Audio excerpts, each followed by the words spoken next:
We are live. Dermot, how are you? Hi, Ashley. How are you, sir? Good to see you again. Yeah, I'm absolutely fantastic. It's quite surreal having you on my show because you used to be my boss, didn't you? Oh, Ashley, I did. I was, yeah, I led the team in Digita, 2008, 2011. So, yeah, three fun-packed and fast-paced years. Well, God forbid, about 12, 13 years ago now. So, we certainly, crazy. I had a lot more hair and a much smaller waistline. So, yeah, you still look as young and as fresh as ever. Bless you. That's because I've got great lighting in here, but there are a few more. There's a few more grey hairs, and I do have a grandchild now. So yeah. Oh, well, congratulations on that. That must be great fun. Thank you very much. Yeah, absolutely, absolutely. So for people that don't know you, Dermot, first question: tell us a little bit about yourself. Yes, so I have been involved in accounting tech since May the 1st, 1996, which was the date I joined what was a small company at that stage called Iris. So I was number 44 on the payroll, and I did 10 years there. Great fun. We grew rapidly. Using today's parlance, we totally disrupted the market with the central database, which I still say 15 times a day and 20 times during my sleep. So yeah, that was great fun. After that, I worked in, believe it or not, the cloud, 2006, in funky Shoreditch for 6 months, but worked with a bit of a fruitcake of a CEO, so that didn't last long.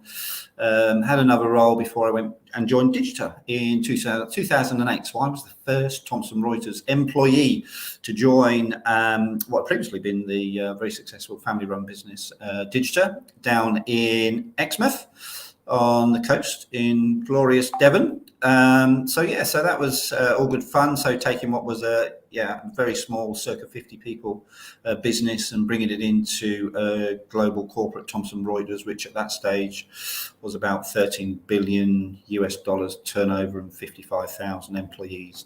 So yeah, good fun. So we launched a couple of products and we went through the fun and games of launching enhancing accounts production for XBRL. Practice management was new to the solution, and it was fun. 3 fun-packed years before. At the end of that, 2011, I moved into self-employment. So since 2011, I've been working for myself. What do? I help accountants primarily with practice growth, and that involves 2 key areas. One is getting their tech and their strategy in place. So with tech, obviously, spent the most part of 20 years in tech, get strategy in place, and then it's go and deliver the growth, which a lot of accountants want. So I work with a small number of clients. In actual fact, I am based in one of my clients today. So very lucky. I'm in London, and they kind of treat me as part of the team. So whenever I'm in London, they literally just give me a meeting room, and I sit in the corner, sit in the meeting room for the day, and the partners and the members of the team that I work with, because this particular business is actually about just under 100 people. They just kind of come and go. So that's all good fun. And I am also at the moment working with a couple of vendors as well. So seeing life on both sides of the table. So it's good fun because I do see the challenges that accountants have. And that then enables me to talk to vendors in a far more intelligent way with that background. No, absolutely. And I'm just thinking back to when you joined Digita. There was 4 in the sales team, wasn't there? Absolutely crazy. And I think there's about 20 there now, which is just shows what a different animal that software companies are nowadays. Because back then it was just a software house, but they're big corporate sales machines now, aren't they? These software houses. Yeah, they are. I mean, we took it pretty quickly, didn't we? To whatever, circa. Well, I think we took it up to about 16 or so, maybe a couple more in my time. Obviously, there's people coming and going, and as we looked at various verticals and products to launch. So we did add quite a few people, but certainly the world of software has changed, because obviously we were still on a legacy product at that stage, and although we talked frequently in management meetings about launching a cloud product.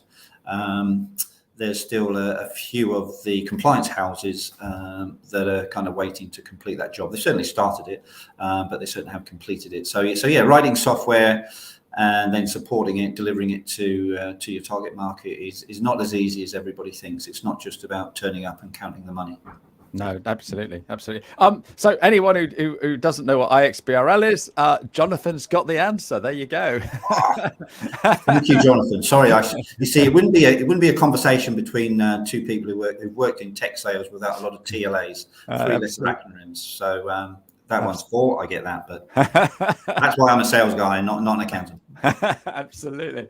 So, so you're doing a similar sort of thing to me, helping accountants get to where they want to be, but obviously, strategically and with tech, and you're also talking to vendors as well, which is amazing because there's some great vendors out there at the moment that are coming out and doing. They really are disrupting the market, aren't they? Coming out and I think back when we were at Digita, it was just huge companies doing stuff. And nowadays, these little tiny companies are coming up and just fixing one tiny problem, Yep. which is really helping things. And one that comes to mind is Go Proposal. And it's not just a product to help you price. They've got a whole structure around it and helping accountants think about pricing. So there's lots of different products out there that are coming through the market. Anything that jumps to mind that you sort of like think, wow, this is the next thing to watch? Yeah, you make a really good point about Go Proposal because it wasn't the first piece of proposal software that has existed for accountants. People like ABN and Mark Wickersham had existed before, and certainly Mark has been incredibly successful with his own product. And I suppose Mark has wrapped that around his whole coaching program. I suppose James has been a bit more visible, which is in the UK, which has ultimately resulted in a very successful sale to Sage. Well, one of the companies that I worked with was based around open banking, which I think is opening up huge opportunities. So that was essentially it was a one-man band called Audapio, which got sold into Circuit, which is an Irish data analytics tool, which has given great benefit in the audit space. What I think we're going to see in the next phase of tech is probably some consolidation, and also it's kind of in a way app two. Lebo, which is the French business, which Glenn Foster of Xero has just announced that he's going to become the country manager in a couple of months' time. So what they're actually doing, they're not only doing bulk payments for people, but they're also doing approvals. So what you're actually doing is removing kind of two steps in the process before and morphing them into one. So Lebo has been very successful in France, has a number of users, particularly successful in hospitality. And I think, just appointing Glenn as their country manager has got them a massive amount of PR and recognition in the space, which of course with so many apps available, today, I know it's 1,000 when we started this particular webinar and or chat, and it will be 1,050 by the time we finish. So yes, so that's got Lebo massive amount of space. I'm done some time with a kind of audit product, French audit product called Gest Online is the company, and Dream Audit is their audit product. So that's a really good web-based audit program.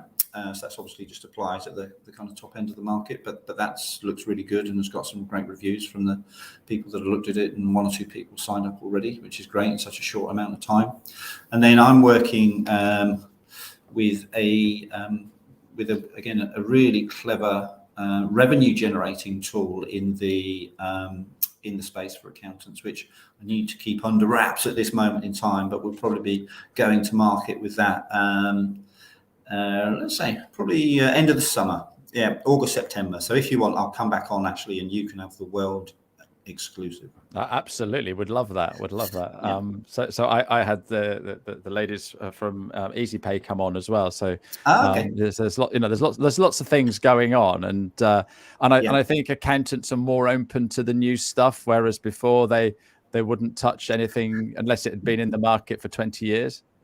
Well, that's very true. And I, one of the roles that I had since I went self-employed, I launched a coaching business in the UK called Panalytics, which doesn't really, well, it's in, I suppose, has a few clients, but for various reasons, it's no longer trading in the way that when I was there. But one of the, and I was lucky enough to go to Australia 3 times in the first year. So went to the Panalytics conference, which was a 3-day conference. Pretty similar format to the ones which you've, attended many occasions, a 2020 kind of, big hall, 400 accountants in there with all of the vendors outside, a few fun and games on the night time. So 2 major differences. One is that the Aussie accountants turn up in shorts, polos and shorts, which we would never see in the UK, unfortunately. So I was actually on the Gold Coast, which is just along from Brisbane. Very nice. Yeah, great. Really good. And then the second point really is mindset. They are far more willing to give things a go than UK accountants. They have a lot of similar challenges, winning clients, keeping clients, actually getting staff, retaining staff. And certainly they've been a lot more advanced in, adopting outsourcing out there. And of course, one of the reasons for that, I suppose, is that the Philippines is much closer for them. So works pretty well in not just time zones, but also culturally, because, the Filipinos have a great work ethic and they're very Christian family based, which predominantly, it's 90% Christian. So that ties in pretty well with the Aussies. And hence, actually, one of my peers now runs the outsourced accountant, which is TOA, which is probably the biggest outsourcer for accountants globally. They've got over 2,000 people that work for them. Wow. So believe it or not, they're not very active in Europe or the UK on the basis that they have these 2,000 people and they work in Asia Pac and America at the moment, and that means that they can have one desk being utilised for 16 hours a day. As soon as they launch in Europe, they've got to kind of find another desk space for about 1,000 people, so it adds to their cost quite dramatically. Makes a lot of sense. Yeah. So that's good. So yeah. No, cool stuff. We've got a question in from Jonathan. He was approached by an audit software developer looking to address international challenges faced by auditors. Do you have focus groups? Are they international? Yes, indeed. They are. If you so Gest Online, GESTONLINE. I mean, Jolmy did actually give a tick on LinkedIn, give the thumbs up for the for this particular event. So I will, if it's okay with you, Jonathan, I will contact you after the event and I will introduce you to Jolmy. So Jolmy is an incredibly talented young lady. So she speaks 3 languages very eloquently. So English, French, and Spanish. Spanish being her native tongue. But she does have clients on a global basis. So yeah. Cool. Okay, so what challenges are you seeing bookkeepers and accountants having at the moment, Dermot? Well, I think there's one which is it's been talked about for a few years, but it's now actually causing a degree of pain. And that is actually recruiting talent and keeping talent. So we see, on a nationwide basis that the Great Resignation is taking place. So be interesting to see how that plays out. We see that in legal, there's some absolutely staggering starting salaries being quoted in certain of the papers for, newly qualified solicitors. Which are big 6-figure salaries just for someone who's recently qualified. And certainly what we are seeing, is salary pressure across the industry. So that's come home to roost. When I worked in Ireland, Ireland has had this pressure for a number of years, and that's because Ireland has been the focus for some European or US headquarters. So if you go to Dublin, then you walk down the street and you see Microsoft, Intel, blah blah blah, Apple, all of them are there, and that's actually made it very difficult for Irish accountants to recruit staff, and has also led to some really, believe it or not, the salaries in Ireland are all over Ireland are very similar to kind of London type salaries.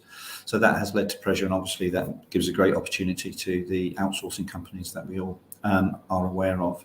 I think in terms of challenges then, I think with tech, if I just focus on tech, because that's obviously my comfort blanket, then I think there's a lot of overwhelm. We talk about Xero and the 1,000 apps, that are in the App Store.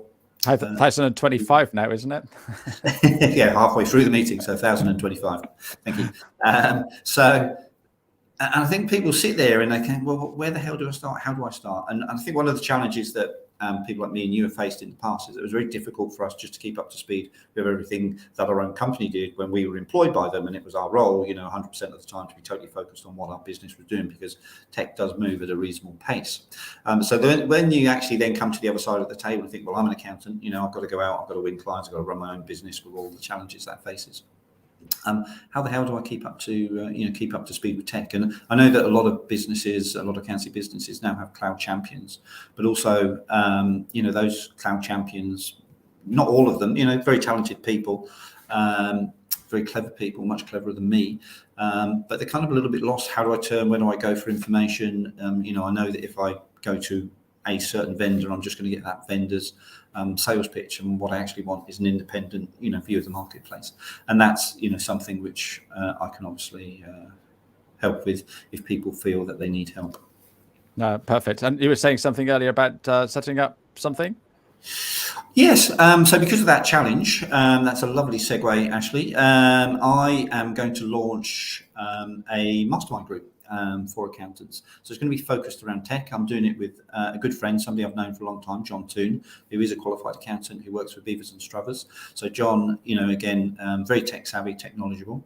Many people I'm sure will have heard of him. He's very active on LinkedIn. So we're putting together a mastermind group it'll be a total of 20 people. So it's, small enough to make sure that everyone gets attention, but also that we've got a degree of skills in the house. So that's aimed at helping people wade through this noise, keeping them up to date with what's happening today, but also, to paraphrase, Wayne Gretzky, being aware of where you don't want to go where the puck is, you want to go where the shot's going to be. So it's making sure that they make good decisions, giving them good advice. So that's going to be driven by myself and John. It will be vendor light. It's not an opportunity for vendors to come in and give product demos in the way that me and you did when we were young and youthful and full of enthusiasm. So, I think the world of software demos has changed quite dramatically. So yeah, vendor light, but lots of good independent advice. But people who, as I always used to say to my team members, grey hairs and bald heads have to be earned. They're not given away. So it's people who've been at the coalface and got the scars to show that experience. Absolutely perfect. So if anybody wants to join, if you can put the link or anything in at the end of this, if you just go and put it as a comment, then people can find that. So that'd be absolutely. Well, yeah. What's best in true Dermot style? We've got a couple of things to finish off. So just contact me on LinkedIn if you are interested in that, and we'll get the stuff up by the end of the week. So fantastic, superb. So what's your best story of how you've helped an accountant or a bookkeeper in the past? Yeah, so there are two things. I've talked today about the fact that I'm working with the, with this firm in London, and they're very happy. I've only been working with them for 4 or 5 months, but we've done a lot of good work, and they've said to me, look, if you're ever in London, don't worry about, finding somewhere to work or hiring an office. Just, come and work with us. And so that's what I've done. I've got one of their meeting rooms today. So there's a degree of trust which I've been able to get from all of my vendors, and I reckon that I have probably done face-to-face meetings, because obviously when I started back in '96, face-to-face was the way that you sold. I've probably been to over 3,000 firms of accountants in the UK, and I've probably done a similar number of Zoom webinars. We're so old that I've even been through GoToMeeting, Zoom, Google Meet, Google Hangouts, all the rest of them. So a lot of level of trust. So I remember back in the day at Iris, we used to install software, believe it or not. So we would turn up, we would do the selling, and then once somebody had agreed, we would collect the check, bank it, and it was a check in those days, and we would then come back a week later and install the software. So I was working with this guy in Bolton, and things were running on for various reasons. And he said, look, I've got to leave on time today because, wife's birthday, and we're going out for a nice meal. And I said, well, I'm probably going to, run over that time. And he just turned around to me and gave me the office keys and said, well, just lock up when you go. Lock up and put the keys through the door. So that was very good for me.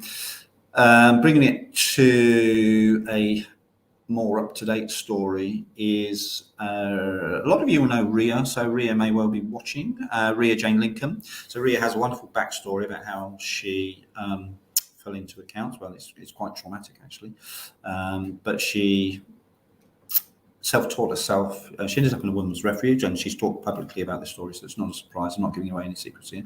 So she was in a women's refuge. The women's refuge said, you're safe, but we also train you what you want to become. Well, I love maths at school, so I want to become an accountant. Can I become an accountant? Yes, we'll train you to do that. So she ended up training AAT. She got a job within one of the big four in Milton Keynes, was working there for a good few years, doing very well before she hit the glass ceiling for a pretty stupid reason, and went out on her own. So I've worked with Ria since she started, day one.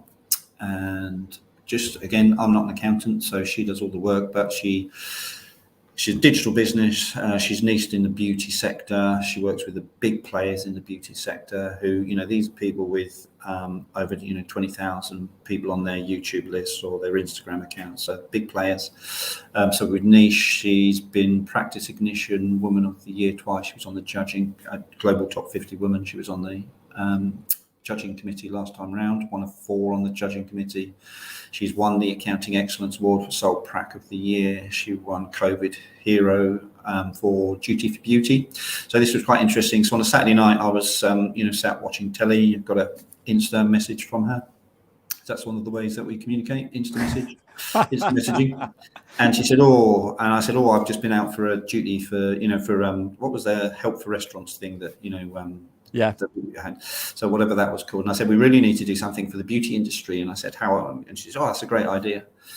And anyway, so I gave her a couple of pretty naff messages, and she came back and said, I'll work on this tonight. Anyway, so I kind of went to bed, and by the time I woke up in the morning and kind of, for whatever reason, turned the computer on quite early, Duty for Beauty was created. There was a change, a petition on change.org, and we got about 10,000 people on that. So she's very resilient in terms of personality. She's just actually had a 4th child. So she's got 4 boys. So as I said, 1 more for the 5-a-side team. A lovely lady. And in the 3 years or so that I've been working, she's gone from absolutely zero. So she's one of the people that started with 0 clients. She left with 0 clients. She's had to win everyone herself, not bought any in, and just done fantastically well. So I kind of guide, nudge, challenge, and hopefully point her in the right direction. No, that's absolutely fantastic. I love stories like that. And the thing is, once you get into this space, there's so many people with those amazing stories, and I think what bookkeeping and accountancy enables people to do is to make a real living, but make a difference to other people. Yeah. So no, that is a lovely story, and maybe we should get her on one of my shows. Oh, you should do, absolutely. She's she's a good talker. She's talked at things like QBC as well, so she would be a very good guest, much better than me. Anyway, talking of that, we're pretty much out of time. I want to know how people can get hold of you. Yes, well, my website is under construction, and I seem to have been saying that for about 6 months. So in the short term, LinkedIn, I am pretty active on LinkedIn. Absolutely. I need to be a bit more structured, but I am on LinkedIn on a daily basis. So just connect, send me a message, and I'll get back to you pretty promptly. Like I say, I'm kind of focused on helping accountants in terms of practice growth. And so it's getting you right, getting a plan, and then making sure we execute the plan. Perfect. And I'm some people seem to think I'm quite tough. And so whilst I'll certainly hold your feet to the coals of the fire, that's the coaching phrase, isn't it, that we should use, then actually I'm a big, warm, cuddly softie. So quite easy to work with. Excellent. So I've got one more question, but before that, I'm going to let everybody know who I've got next week. And we've got Michelle Eshkari is coming on. She does finance copywriting for accountants. So she's got loads to talk to us about next week. So she's on. But my final question then, Dermot, when you were at primary school, what did little Dermot want to be when he left school? Well, do you know what? I actually wanted to learn the guitar and be a pop star. We all want to do that. Yeah, well, I could have said be a footballer, which was the obvious one. But no, and do you know what? I did have a wonderful teacher called Mrs. Adams who taught the guitar, and then she gave up some of her lunch times to teach a few of us, and only 3 or 4 who started. And unfortunately for me, the classroom that she taught in backed onto the playground, so all I could see was people running around playing football. And so the desire to kick a football was much stronger than my desire to learn the guitar. So that ended pretty swiftly. But one of the lads who was in that group, he went on to kind of playing gigs, and he did pretty well locally in Aylesbury, Buckinghamshire, where I grew up. So. Oh, cool. Hey, that's brilliant. I never knew. So do you play now? No, I've not done anything since. I'll have to say next time we meet, I'll tell you my story about being in a punk group with this lad, Graham. Yeah, didn't last very long for me, but like I say, he went on to some good things. So yeah. There's some quite embarrassing stories about that. Aylesbury being the forefront of alternative music in the late 80s, because we had a guy called Dave Stopps who ran, not only did he run a record shop, one of those tiny vinyl record shops, which, you know, could only fit 2 people in, but whenever you asked for a record, he always had it. But he ran a local rock group, which was just hiring the civic centre, the local civic centre council thing. But it was called Friars, so it was a really big pop group. Because it was about an hour out of London, all the groups started their tours there. So anyone and everyone from the 80s, I really would show my age, but people like the Undertones, the Clash, Simple Minds, Grandmaster Flash. Wow. Even a local, believe it or not, I actually saw Kajagoogoo play there as the 3rd band on a gig. So yeah, it was pretty cool. So for home counties kids who were desperate to live in London but never got in there, we could see the great and the good. Stunning. What a great story to end with. Dermot, thank you so much for coming on my show. And thanks to everybody for all the lovely comments. And we will see you next week. All the very best. Fantastic. Cheerio. Thank you very much, Ashley. Bye-bye. Bye.